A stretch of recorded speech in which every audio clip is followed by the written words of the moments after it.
What Professor Sandel's Harvard lecture teaches us is that students can think for themselves and don't always need to be told what to think and how to think. This lecture also shows us that speaking up, raising your hand and contributing is highly valuable to the class. You don't have to be a student at Harvard to add to the discussion or challenge the professor. All professors like learning and also seeing that their students are thinking critically. The only way they know you're thinking critically is that you are actually engaging in the discussion. And of course, there is usually not a single right or wrong answer. So, be brave, stand up and share your opinion. And if you're on the MBE, be prepared to give your opinion to your tutor in your upcoming live online tutorial. We expect you to speak and engage, think critically, tell us what you're thinking.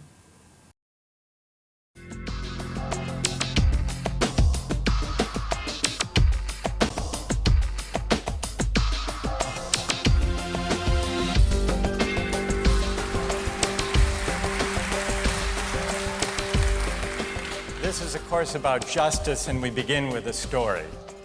Suppose you're the driver of a trolley car, and your trolley car is hurtling down the track at 60 miles an hour, and at the end of the track you notice 5 workers working on the track.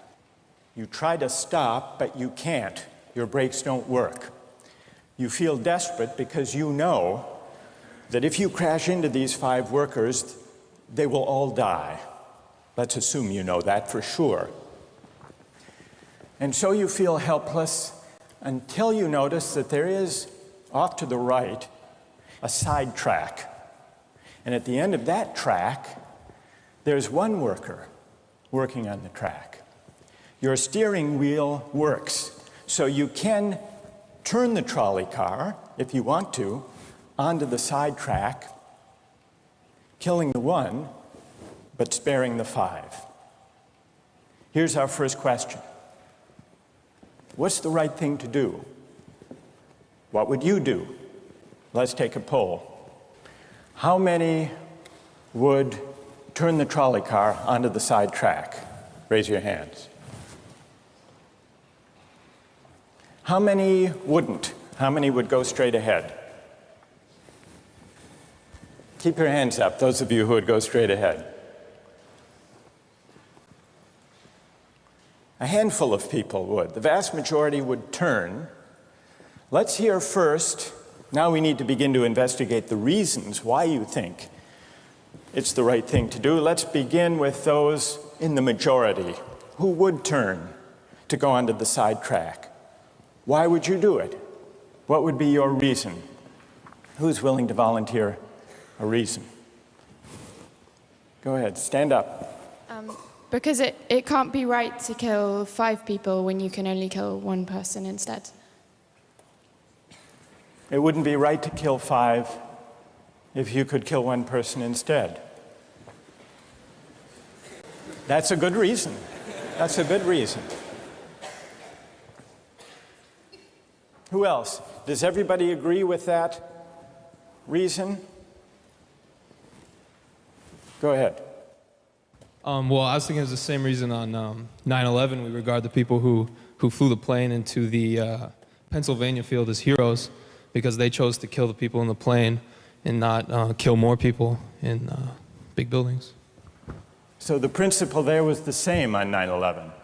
It's a tragic circumstance, but better to kill 1 and so that 5 can live. Is that the reason most of you had, those of you who would turn? Yes? After the opening 3 minutes, the professor invites students to give well-articulated reasons using keywords and examples. And both the female student and the male student create relevant examples that the professor uses to highlight the main point of his story. Notice that he engages in conversation with each student individually and seeks answers from both sides of the argument. I need to hear from someone who was in the majority in both cases. How do you explain the difference between the two? Yes. The second one, I guess, involves an active choice of pushing the person down, which I guess that person himself would otherwise not have been involved in this situation at all. And so to choose on his behalf, I guess, to involve him in something that he otherwise would have escaped is, I guess, more than what you have in the first case, where the three parties, the driver and the two sets of workers, are already, I guess, in the situation. Go ahead. You can come back if you want. All right. It's a hard question. All right. You did well. You did very well. Here, the professor looks for an opinion from the majority, and a student volunteers with a solution that one situation was already happening, so it would be wrong to create another one. But the professor doesn't find this as sufficient. He challenges the student by saying that both people didn't choose to be in that specific situation. The student then tries to give up and sit down, but the professor wants him to answer. So he challenges the student to continue. The student tries by saying to the professor, "That's true, but." This is a good start to a response.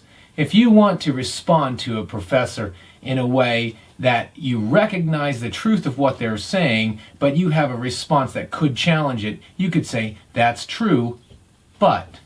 But the guy working, the one on the track off to the side, he didn't choose to sacrifice his life any more than the fat man did he? That's true, but he was on the tracks, and you... This guy was on the bridge. This is a good start to any response. Yet, the professor then cuts him off again and says, "But."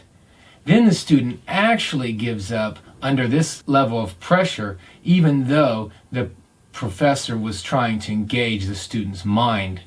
The professor notices him giving up and doesn't push him further, allowing the student to save face in the situation and saying, Go ahead. You can come back if you want. All right. It's a hard question. All right. You did well. You did very well. It's a hard question. "It's a hard question. Don't worry about it." In this case, there wasn't a right or wrong answer. The professor only really wanted the student to think further. But the student became weak once his first answer was insufficient. You should be ready for people to disagree with you and respond accordingly. Giving up when you are confronted with a challenge from the professor limits the discussion and nobody learns anything. Yet, responding and thinking through your answer will highlight your perspective and also help the professor to elaborate or explain the point further. The professor then seeks consensus of the two arguments by inviting multiple students to debate the issue. He puts himself into the moderator role and continues with his line of questioning with the deeper and more complex problems for the students to solve through the discussion. This is a common technique that professors will use. Let's imagine a different case. This time you're a doctor in an emergency room, and 6 patients come to you. They've been in a terrible trolley car wreck. 5 of them sustained moderate injuries. 1 is severely injured. You could spend all day caring for the one severely injured victim, but in that time the 5 would die. Or you could look after the 5, restore them to health, but during that time the one severely injured person would die. How many would save the 5? Now is the doctor. How many would save the 1? Very few people. In this section, after students get too lost in the specific context of the dilemma, the professor creates an alternative example with the same dilemma. Professors will commonly do this to expand students' thinking laterally. Now consider another doctor case. This time you're a transplant surgeon, and you have 5 patients each in desperate need of an organ transplant in order to survive. One needs a heart, one a lung, one a kidney, one a liver, and the 5th, a pancreas. And you have no organ donors. You are about to see them die. And then it occurs to you that in the next room, there's a healthy guy who came in for a checkup. And he's... You like that? And he's taking a nap. You could go in very quietly, yank out the 5 organs, that person would die. But you could save the 5. How many would do it? Anyone? How many? Put your hands up if you would do it.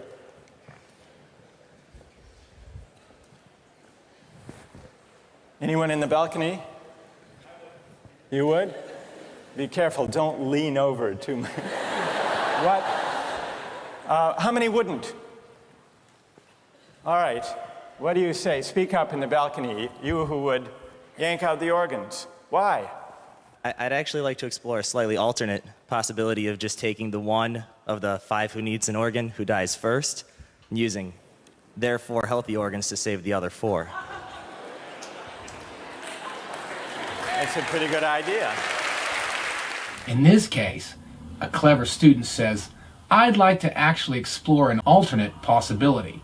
This is an excellent way to communicate that the student has thought of a gray area or a possibility beyond the either-or black and white that the professor presented. He offers a possible alternative solution that the professor himself hasn't thought of. It's a great idea, except for the fact that you just wrecked the philosophical point. Well, let's step back from these stories and these arguments to notice a couple of things about the way the arguments have begun to unfold. The professor takes it with good humor and praises the student. Some professors might get defensive in this situation because their egos are hurt. But usually, if you can find an argument that they didn't see, professors will be really impressed. Remember to indicate, just like this young man did, with a phrase, for example, that perhaps there is an alternative way to consider this, or maybe there's another way to think about this. That will indicate to the professor and the other peers that you've thought of a gray area.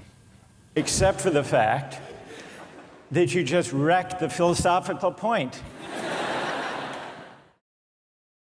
With this basic principle of utility on hand, let's begin to test it and to examine it by turning to another case, another story, but this time not a hypothetical story, a real-life story, the case of the Queen versus Dudley and Stevens. This was a 19th century British law case that's famous and much debated in law schools. Here's what happened in the case. I'll summarize the story, then I want to hear how you would rule, imagining that you're the jury. A newspaper account of the time described the background.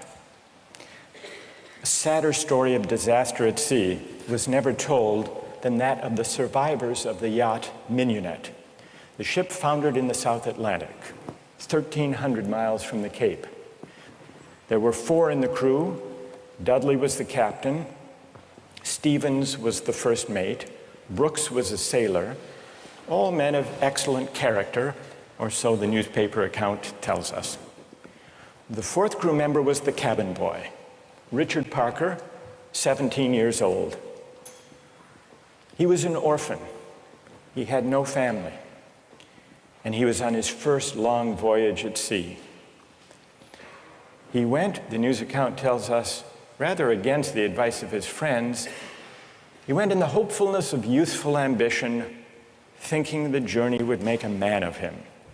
Sadly, it was not to be. The facts of the case were not in dispute. A wave hit the ship, and the mignonette went down. The 4 crew members escaped to a lifeboat. The only food they had were 2 cans of preserved turnips, no fresh water. For the first 3 days, they ate nothing. On the 4th day, they opened one of the cans of turnips and ate it. The next day, they caught a turtle. Together with the other can of turnips, the turtle enabled them to subsist for the next few days, and then for 8 days, they had nothing. No food, no water. Imagine yourself in a situation like that. What would you do? Here's what they did. By now, the cabin boy, Parker, is lying at the bottom of the lifeboat in the corner because he had drunk seawater against the advice of the others, and he had become ill, and he appeared to be dying. So on the 19th day, Dudley, the captain, suggested that they should all have a lottery, that they should draw lots to see who would die to save the rest. Brooks refused. He didn't like the lottery idea. We don't know whether this was because he didn't want to take the chance or because he believed in categorical moral principles. But in any case, no lots were drawn. The next day, there was still no ship in sight, so Dudley told Brooks to avert his gaze, and he motioned to Stevens that the boy Parker had better be killed. Dudley offered a prayer. He told the boy his time had come, and he killed him with a penknife, stabbing him in the jugular vein. Brooks emerged from his conscientious objection to share in the gruesome bounty. For 4 days, the 3 of them fed on the body and blood of the cabin boy. True story. And then they were rescued. Dudley describes their rescue in his diary with staggering euphemism, quote, "On the 24th day, as we were having our breakfast, a ship appeared at last. The 3 survivors were picked up by a German ship. They were taken back to Falmouth in England, where they were arrested and tried. Brooks turned state's witness. Dudley and Stevens went to trial. They didn't dispute the facts. They claimed they had acted out of necessity. That was their defense. They argued, in effect, better that one should die so that 3 could survive. The prosecutor wasn't swayed by that argument. He said murder is murder, and so the case went to trial. Now imagine you are the jury, and just to simplify the discussion, put aside the question of law, and let's assume that you as the jury are charged with deciding whether what they did was morally permissible or not. How many would vote not guilty, that what they did was morally permissible?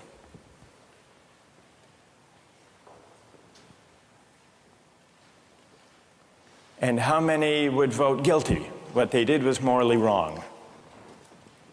A pretty sizable majority. Now let's see what people's reasons are, and let me begin with those who are in the minority. Let's hear first from the defense of Dudley and Stevens. Why would you morally exonerate them? What are your reasons? In this section, the professor puts the students in a mock jury situation to vote on a case. He uses the same technique as before, asking for reasons from both sides of the argument. This will be typical, especially in law schools. What are your reasons? Yes. I think it is morally reprehensible, but I think that there's a distinction between what's morally reprehensible and what makes someone legally accountable. In other words, as the judge said, what's always moral isn't necessarily against the law. And while I don't think that necessity justifies theft or murder or any illegal act, at some point your degree of necessity does in fact exonerate you from any guilt. Okay, good. Other defenders, other voices for the defense, moral justifications for what they did. The young man who answers uses key legal concepts in his argument, reasoning from the law and connecting it to his opinion or his interpretation of legal concepts. The student says, I think it's morally reprehensible. Notice that he says, I think, and also later says, I don't think, before he explains his argument. He's indicating to the professor and the other students that it is his opinion that the act is morally reprehensible. Then he uses his reasoning to explain his opinion. By saying I think and I don't think, you are suggesting it is your opinion or interpretation, but also allowing for other opinions. Make sure in a discussion or debate to distinguish between whether what you're saying is a fact or only your opinion. I think, or my opinion is, or I see this as, or I interpret this as, are all phrases you can use to indicate your opinion. It's always moral isn't necessarily against the law, and while I don't think that necessity justifies theft or murder or any illegal act, at some point your degree of necessity does in fact exonerate you from any guilt. Okay, good. Other defenders, other voices for the defense, moral justifications for what they did. Yes? All right, thank you. I just feel like in a situation that desperate, you have to do what you have to do to survive. You have to do what you have to do. You got to do what you got to do, pretty much. If you've been going 19 days without any food, you know, someone just has to take the sacrifice. Someone has to make the sacrifice, and people can survive. Right. And furthermore, from that, let's say they survive, and then they become productive members of society who go home and start like a million charity organizations and this and that and this and that. I mean, they benefit everybody in the end. Yeah. So, I mean, I don't know what they did afterwards. They might have gone and like, I don't know, kill more people. Okay, so Marcus, the student wearing a cap, well, there's some problems with this student. He doesn't make eye contact with the professor. Why do you think this may be? Do you think it's helpful or not? I feel like in a situation that desperate, you have to do what you have to do to survive. You have to do what you have to do. You got to do what you got to do, pretty much. If you've been going 19 days without any food, you know, someone just has to take the sacrifice. Someone has to make the sacrifice, and people can survive. Right. And furthermore, from that, let's say they survive, and then they become productive members of society who go home and start like a million charity organizations and this and that and this and that. I mean, they benefit everybody in the end. Yeah. So, I mean, I don't know what they did afterwards. They might have gone and like, I don't know, kill more people. He gives examples, but he doesn't clearly explain his line of reasoning. He says things like, you have to do what you have to do. You got to do what you got to do, pretty much. We don't know what that really means. Without a reason and good body language, he's not engaging appropriately in an academic discussion. And what do you notice about the speed of his speech and his word choice, the words that he uses? He speaks fast and uses words like this and that and this and that, which don't really mean anything. And furthermore, from that, let's say they survive, and then they become productive members of society who go home and start like a million charity organizations and this and that and this and that. I mean, they benefit everybody in the end. Yeah. So, I mean, I don't know what they did afterwards. They might have gone and like, I don't know, kill more people. He says they may start a million charity organisations. Now this is exaggeration, and some people think it's persuasive in an argument, but it isn't. It just sounds silly. How often has someone said to you, I have told you 1,000,000 times to clean up your room? Choose your words carefully and be specific, not vague. Another example of this is people often use words like always or never when they're presenting an argument. Don't forget, always and never are 100%, and we can rarely justify using the words always and never. There's usually an exception. We've heard a defense, a couple of voices for the defense. Now we need to hear from the prosecution. Most people think what they did was wrong. Why? Yes? One of the first things that I was thinking was, oh, if they haven't been eating for a really long time, maybe they're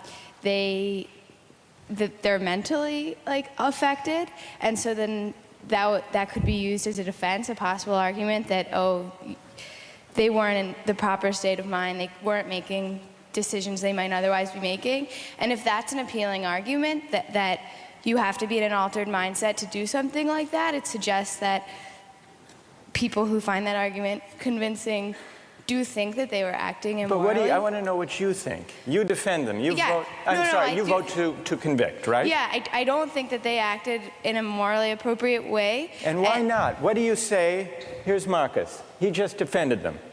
He said, you heard what he said. Yes. Yes. That you've got to do what you've got to do in a case like that. Yeah. What do you say to Marcus? That there's no situation that would allow human beings to take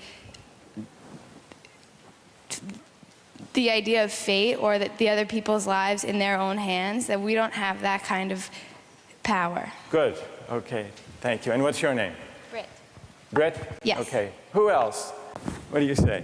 The following student, Britt, uses good eye contact, but she tries an easy way out of the debate by saying people might. The professor spots this, he doesn't allow it, and he challenges her encouragingly to give her own opinion. He connects her response to the previous student, widening the debate. She hesitates and thinks about her words, then gives a clear response. This is what Marcus didn't do. He didn't think about his words. He just carried on speaking. Now, Britt, well, she's much better. It's better to think about what to say rather than say something silly or meaningless. But unfortunately, Britt's response lacks reason. Okay. Who else? What do you say? Stand up. I'm wondering if Dudley and Stephen had asked for Richard Parker's consent in, dying, if that would that exonerate them from an act of murder? And if so, is that still morally justifiable? That's interesting. All right. Consent. Wait. Hang on. What's your name? Kathleen. Kathleen says, suppose they had asked, what would that scenario look like? So in the story, Dudley is there, penknife in hand, but instead of the prayer, or before the prayer, he says, Parker, would you mind? We're desperately hungry, as Marcus empathizes with. We're desperately hungry. You're not going to last long anyhow. Yeah. You can be a martyr. Would you be a martyr? Yeah. How about it, Parker? Then what do you think? Would it be morally justified then? Suppose Parker, in his semi-stupor, says, okay. I don't think it would be morally justifiable, but I'm wondering even then it wouldn't be. No. You don't think that even with consent, it would be morally justified. Are there people who think, who want to take up Kathleen's consent idea and who think that that would make it morally justified? Raise your hand if it would, if you think it would.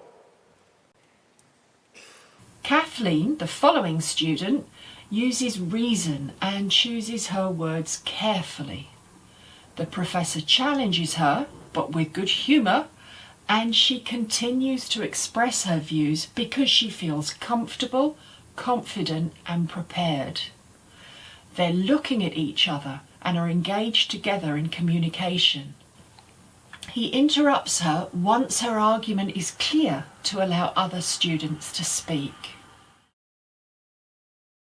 The following student argues from reason that uses logic through numbers. She uses 3 against 1. The professor paraphrases her argument to continue the discussion. She smiles, makes eye contact, and is engaged. That's very interesting. Why would consent make a moral difference? Why would it?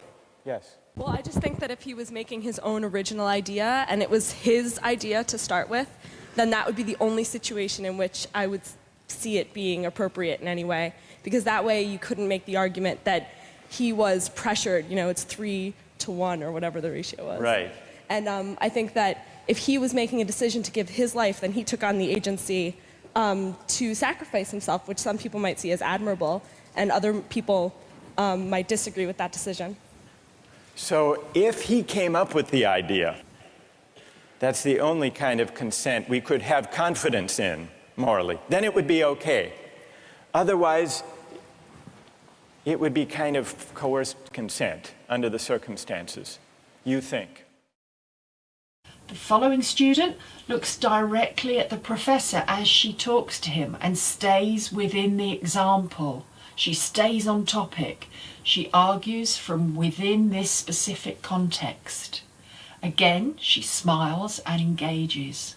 Is there anyone who thinks that even the consent of Parker would not justify their killing him? Who thinks that? Yes, tell us why. Stand up.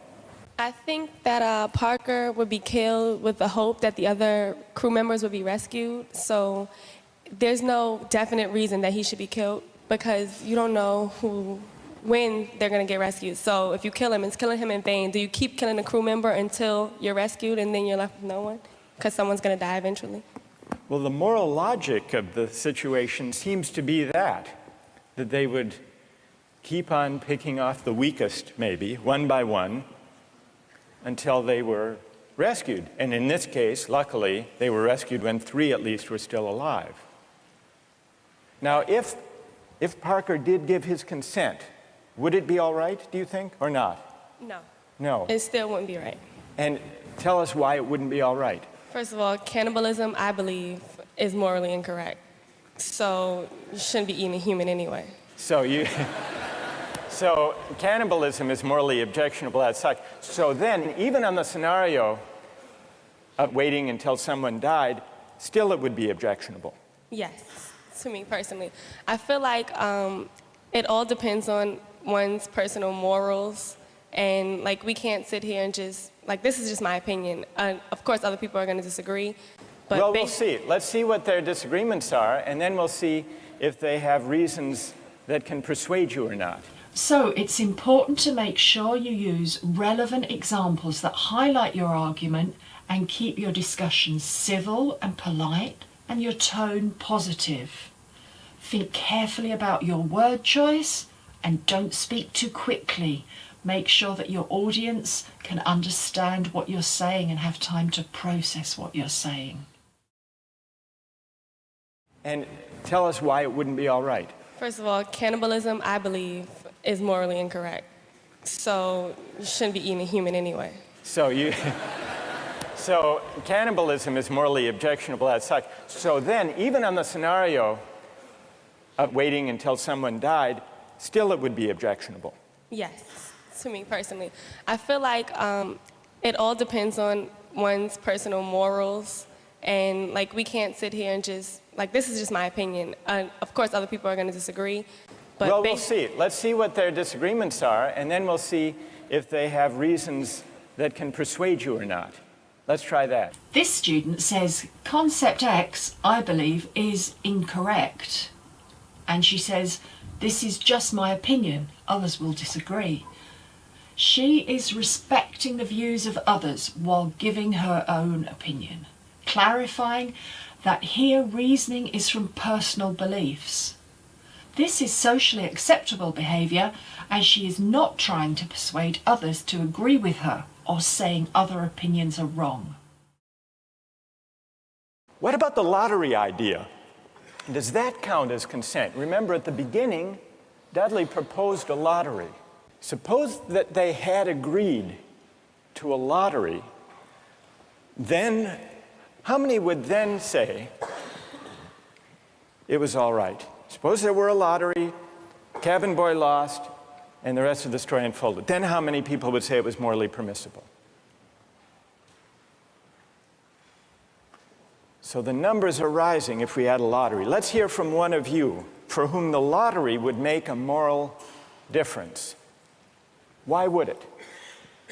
I think the essential element in my mind that makes it a crime is the idea that they decided at some point that their lives were more important than his, and that, I mean, that's kind of the basis for really any crime, right? It's like, my needs, my desires are more important than yours, and mine take precedent.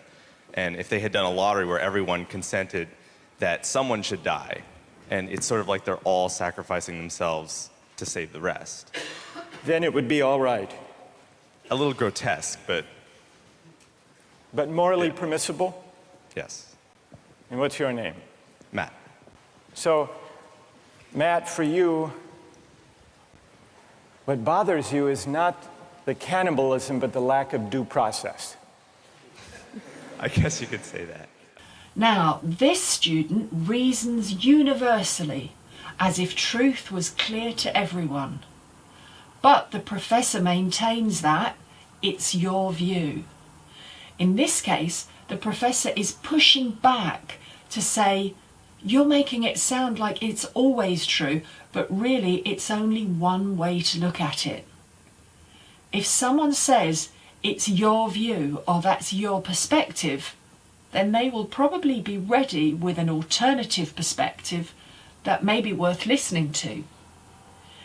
If they say it's your view but can't present a good alternative, then they are avoiding an agreement with you rather than looking for comparative alternatives. Professors will usually have several alternative arguments for any point made, and especially at university, it's important to look at situations from more than one viewpoint. And can someone who agrees with Matt say a little bit more about why a lottery would make it, in your view, morally permissible? Go ahead. The way I understood it originally was that was the whole issue, is that the cabin boy was never consulted about whether or not something was going to happen to him, even with the original lottery, whether or not he would be a part of that. It was just decided that he was the one that was going to die. Right, that's what happened in the actual case. Right. But if there were a lottery and they'd all agreed to the procedure, you think that would be okay? Right, because then everyone knows that there's going to be a death. Whereas, the cabin boy didn't know that this discussion was even happening. There was no, forewarning for him to know that, hey, I may be the one that's dying. All right, now suppose everyone agrees to the lottery, they have the lottery, the cabin boy loses, and he changes his mind. You've already decided. It's like a verbal contract. You can't go back on that. You've decided, the decision was made. If you know that you're dying for the reason for others to live, you would, if someone else had died, that you would consume them, so that's right. But then he could say, I know, but I lost. I just think that that's the whole moral issue, is that there was no consulting of the cabin boy, and that that's what makes it the most horrible, is that he had no idea what was even going on. That had he known what was going on, it would be a bit more understandable. All right, good. Now I want to hear, so there are some who think it's morally permissible, but only about 20%. Led by Marcus. Then there are some who say the real problem here is the lack of consent, whether the lack of consent to a lottery, to a fair procedure, or, Kathleen's idea, lack of consent at the moment of death. So this student uses reasons from the specific case and creates a new argument based on the legal concept of informed consent. She doesn't articulate the concept of consent, so the professor fills in her reasoning by naming the concept she is speaking of, i.e., consent. He continues to question her, asking her to elaborate on the argument. She engages in the discussion, although she is having to think quickly to respond, but she does a good job and he acknowledges that. Now I want to hear, so there are some who think it's morally permissible, but only about 20%, led by Marcus. Then there are some who say the real problem here is the lack of consent, whether the lack of consent to a lottery, to a fair procedure, or, Kathleen's idea, lack of consent at the moment of death. And if we add consent, then more people are willing to consider the sacrifice morally justified. I want to hear now, finally, from those of you who think even with consent, even with a lottery, even with a final murmur of consent by Parker at the very last moment, it would still be wrong. And why would it be wrong? That's what I want to hear. Yes? Well, the whole time I've been leaning all towards the categorical moral reasoning. And I think that there's a possibility I'd be okay with the idea of a lottery and then the loser taking it into their own hands to kill themselves, so that there wouldn't be, an act of murder. But I still think that even that way it's coerced. And also I don't think that there's any remorse. Like in Dudley's diary, we were eating our breakfast. It seems as though he's just sort of like, the whole idea of not valuing someone else's life. So that makes me feel like I have to take the categorical You want to throw stand. the book at him when he lacks remorse or a sense of having done anything wrong. Right. So this student's contribution to the discussion shows that she has prepared before attending the lecture. And this benefits her because she knows the type of vocabulary she needs, she knows the concepts that will be discussed, and so she is confident to engage in the discussion. She has the right vocabulary, and therefore when she speaks, she's speaking with clarity and confidence.